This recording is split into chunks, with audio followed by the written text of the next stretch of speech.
Jaylen, you seemed genuinely surprised when Cedric Maxwell called your name for that trophy. Were you expecting it? Like, what was your feeling when you heard your name called? I wasn't expecting that at all. You know, I don't never win shit, so I was just happy that we won. And give credit to Indiana. You know, they played us tough. I know, like, people think that Indiana wasn't a good team or whatever the case be. I mean, I thought they were as tough as anybody we played all season. They were physical, they were fast, they put a lot of pressure on us, so shout out to them and respect to them. Jaylen, I want to talk about your vocal leadership this year. Obviously, that was something people talked about going in this year, who would kind of be the vocal leader on this team. It looked like you kind of embraced that throughout, kind of motivating teammates, speaking your mind. How do you feel like you took another step there this year and showed comfort in that area? Yeah, we had some guys leave, so I wanted to make sure that that void was filled. You know, Marcus Smart, one of my brothers that got traded, he was one of the voices of our team. And when he wasn't here, I wanted to make sure I stepped in and make sure that everybody felt me and everybody knew what the standard was. And we didn't skip no steps all season. I think we played the right way every single game. I've held everybody accountable, and this is the byproduct. Jaylen, D. White had the tip in last year, and this year he has the shot to send you guys to the finals. How did it feel to see him get that moment and send you guys on? Great shot. We work on that all the time. 2-on-1 reads. They veered it. I was able to get to the paint, the Turner on me, and just found him. Before I told D. White, just stay ready, it's coming. And that was just a big shot to put us up 3 and help us advance to the finals. A number of times this season, Joe's been asked what's changed, and he said time. And he said that time allowed you guys to just figure out how to go about doing things together. How have you guys used time? How have you used experiences to kind of solidify yourselves and get ready for your second trip to the final? Yeah, I mean, we feel like we're a different team than we were last year and the year before that. I know everybody wants to continue to kind of pigeonhole us to what's happened in the past, but we've had a different team every single year, different coaches. We've had like 3 coaches in the last 5 years, and still people want to, just make it seem like it's the same. Time has gone by, experience has been gained, and I think we are ready to put our best foot forward. Jaylen, basically as soon as the second half started, we saw an increasingly aggressive offensive mindset from you. What changed in terms of how you were able to attack their defense? Yeah, I was playing like trash in the first half. The pace was really getting to me. I feel like I was a step behind. And then I just needed to be a little more patient in the second half and let the game kind of come to me a little bit more. And I did that. I was just trying to get to the basket, use my physicality, but if the game tells you to shoot a jump shot, you got to shoot a jump shot. And so in the second half, I think I made 3 threes, let the jumper fly a little bit more, and that opened some stuff up for me. So sometimes, you just got to be flexible, you got to be versatile, and just the game will tell you what you need to do. Jaylen, it's been a year of growth for you. You've taken a step forward. You want to live up to the contract. But there were some statements made about you in recent days. And how have you use the negativity as motivation? How do you view that when that comes out of the blue? You responded. You wanted to know what happened and where it came from.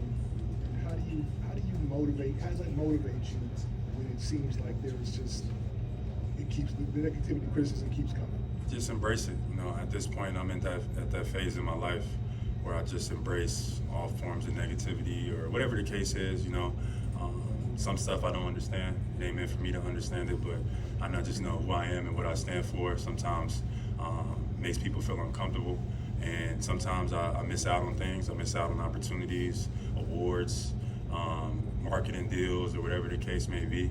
And at this point, I just embrace it. I am who I am, and I'm gonna stand on my beliefs. And I'm one of those people who would die for what they believe in. So I just embrace it at this point. And I'm grateful that I'm able to be in this position, and the energy is about to shift. Jaylen, your scoring obviously was huge in the series, but the main reason you got that trophy there was big block, big assist at the very end. You've been wanting, I think, to be known as more than a scorer for a while. do you feel like the world sees you as that? And do you feel like you've gone from like believe you could be that to truly being that now?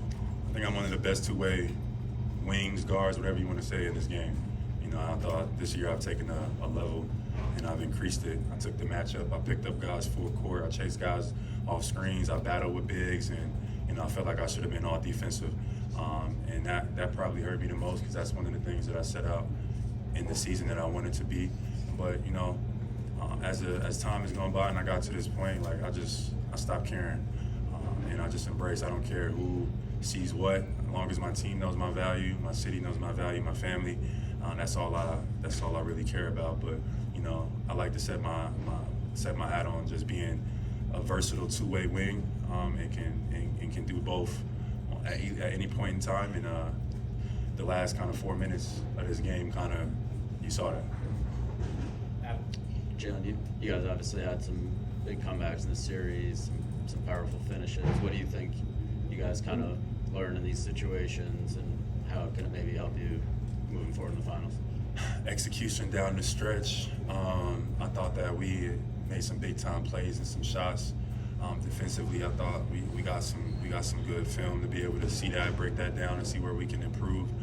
Offensively, I thought we spaced the floor well, and I thought we made timely plays. We got a lot of great players in our locker room that made big time plays. Drew was one game.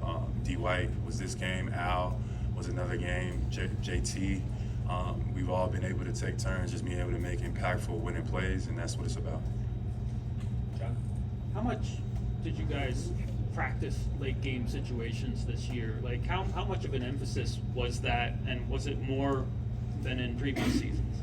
Yeah, I think I give credit to our coaching staff. We were very organized this year. We went over a lot of late game situations and stuff like that. We're always trying to think the game, and we got to be in those positions, and you know, everybody talks about what our late game offense looks like.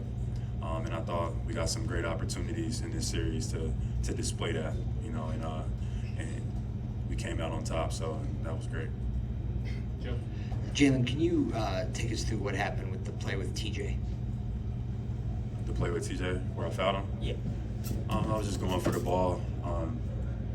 The game is so fast, you know, just trying to make a play on the ball, and I think I got him in the face a little bit.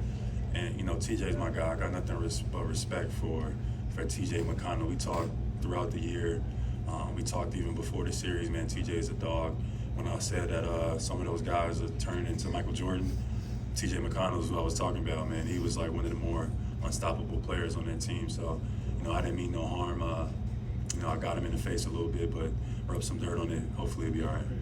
Final two questions, Gary, then Candace. Jaylen, can you talk about what happened with Miles Turner? Maybe younger Jaylen might have a different response to get pushed with two hands like that. Can you take me through what happened, what you were thinking? Yeah, Miles, Miles is a good kid. Let's start with that. And I think, like, you know, throughout the series, you know, he kind of loses control of his body a little bit and likes to throw his body around.